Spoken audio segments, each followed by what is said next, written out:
Hello guys, आज आमचा दुसरा दिवस आहे कोकणामध्ये.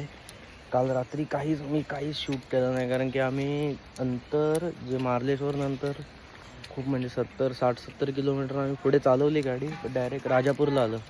तर राजापूरला लेट आल्या कारणाने काही झालं नाही. तर आता आम्ही आलो आहे सकाळीच एकदम दूधपापेश्वर मंदिरला आलो आहे. आता दूधपापेश्वर मंदिर करून मग आम्ही पुढे जाणार आहे देवगडला. तर आजच्या व्लॉगमध्ये दूधपापेश्वर मंदिर तुम्हाला हा सेकंड पार्टमध्ये दाखवतो, आणि मग थर्ड पार्टमध्ये आम्ही देवगडला जाऊन जे काय करणार आहे ॲक्टिव्हिटी असं काय नाही. तिकडे पण असं काही मंदिर वगैरे हिस्टॉरिकल प्लेस असेल ती बघणार आहे. आणि मग आम्ही थर्ड डे आम्ही मग घरी, म्हणजे उद्या मॉर्निंगला घरीच निघू. मग असं काय आमचं लोकेशन फिरायचं तर राहणार नाही आहे. त्यामुळे चला ओके, मग आता तुम्हाला मंदिर वगैरे दाखवतो मी पुढे, ठीक आहे. त्याचा एंट्रन्स कसा असणार आहे तो मी तुम्हाला दाखवतो दूधपापेश्वर मंदिराचा. एक सेकंड. तर आता तुम्ही बघितलं तो दूधपापेश्वर मंदिराचा एंट्रन्स होता, गेट हा बघा. इथनंच आत्ताच आम्ही आलं जस्ट. तर आज 15 ऑगस्ट असल्या कारणाने इथं मुलं शाळा आहे बाजूला, तर त्यांची प्रभात फेरी वाटतं आहे. तर ती पण तुम्हाला दाखवतो मी ह्या ब्लॉगमध्ये. एक सेकंड. सर्व मुलांची प्रभात फेरी वगैरे आहे इथे आहे. आम्ही आता पुढे चाललोय.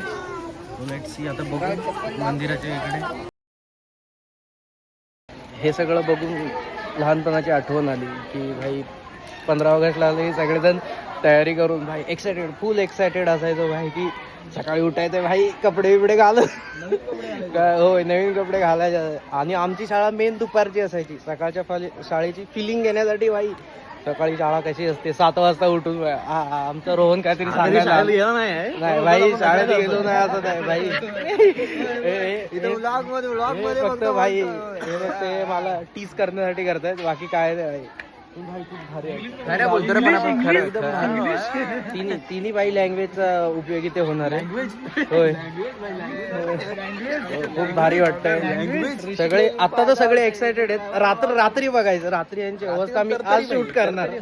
रात्रीची तरतरी त्यांची ना मी दाखवून तुम्हाला एकदा. ओके, चला तुम्हाला आता मंदिर दाखवतो. मंदिरा साईडलाच आम्ही चाललोय चालत. ओके चलो. हे बघा मंदिराच्या इथे चालू आहे. खूप भारी मंदिर, मी तुम्हाला दाखवतो. एकच मिनिट. किती सुंदर आहे भाई, किती सुंदर. दूधपापेश्वर मंदिर खूप भारी आहे. एंट्रन्स तर एकदम वेल मेंटेन आहे, आणि बाजूला कचरा वगैरे काहीच नाही. म्हणजे जो काही आहे तो फक्त झाडांचा वगैरे एकदम खतरनाक.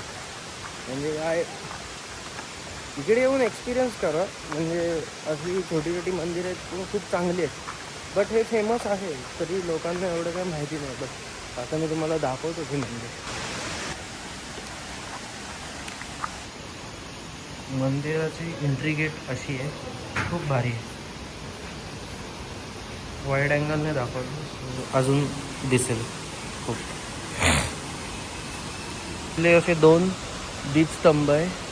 इकडं वीरभद्राचे मंदिर आहे, इकडे अजून एक दीपस्तंभ आहे. आणि हा मंदिराच्या आजूबाजूचा काहीसा परिसर आहे, खूप भारी असा. आणि हे पाऊस असल्या कारणाने म्हणजे झाकून ठेवलं आहे. काहीसं काम चालू आहे आय थिंक. आणि हा तर हे दूधपापेश्वर मंदिर मी आत्तापर्यंत बोलतो आहे, पण हे शिव मंदिर आहे. सगळ्यांनी लक्षात घ्या.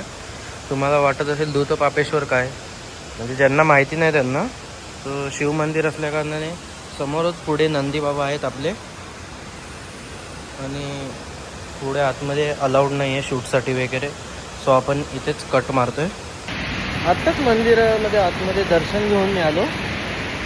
आतमध्ये जी पॉझिटिव्हिटी आहे बीट नाही करू शकत भाई. आतमध्ये गेल्यावर अक्षरशः म्हणजे डोळ्यातनं अश्रू आले भाई. खूप नेक्स्ट लेवल पॉझिटिव्हिटी. जे म्हणजे अशी शिवाची मूर्ती अशी काय हे नाही, म्हणजे ती दगडाची आहे, जी पुरातनमध्ये जी भेटलेली इथं स्वयंभू अशी आहे शिवाची मूर्ती तशीच आहे. बट आतमध्ये मंदिरामध्ये जी पॉझिटिव्हिटी आणि जी म्हणजे ज्या हे मंदिराचं पावित्र्य आहे म्हणजे खूप भारी आहे, खूप भारी. लोकेशनला भेट द्या, नक्कीच भेट द्या. तो अजून मी काही व्हिडिओज वगैरे इथे या ब्लॉगमध्ये टाकतो. म्हणजे असं म्हणजे की ह्या बाजूचा नेचर्स वगैरे कसं आहे हे मी तुम्हाला टाकेन. पण तुम्हाला माझा आवाज येतोय का नाही आता मला काही माहिती नाही. कारण की इथेच बाजूला वॉटरफॉल आहे, त्यामुळे आवाज येतोय का नाही हे मला काय माहिती नाही. बट स्टील मी ट्राय करेन की चांगला बेटर आवाज द्यायचा. आणि नंतर जर चांगला व्लॉगिंग होतच असेल माझ्याकडनं, चांगली व्लॉगिंग, तर बघू पुढे माईक वगैरे घेऊ. तर ओके, त्याला बाकी मी व्हिडिओ वगैरे टाकतो अजून 1-2 काय असतील ते. आणि जास्त मोठा काय व्लॉग बनवत नाही. हा स्पेशल व्लॉग फक्त या मंदिरातच असेल. ओके, चलो बाय. करुणावतारं संसारसारं भुजगेन्द्रहारं सदा वसन्तं हृदयारविन्दे भवं भवानी सहितं नमामि. कर्पूरकारं करुणावतारं संसारसारं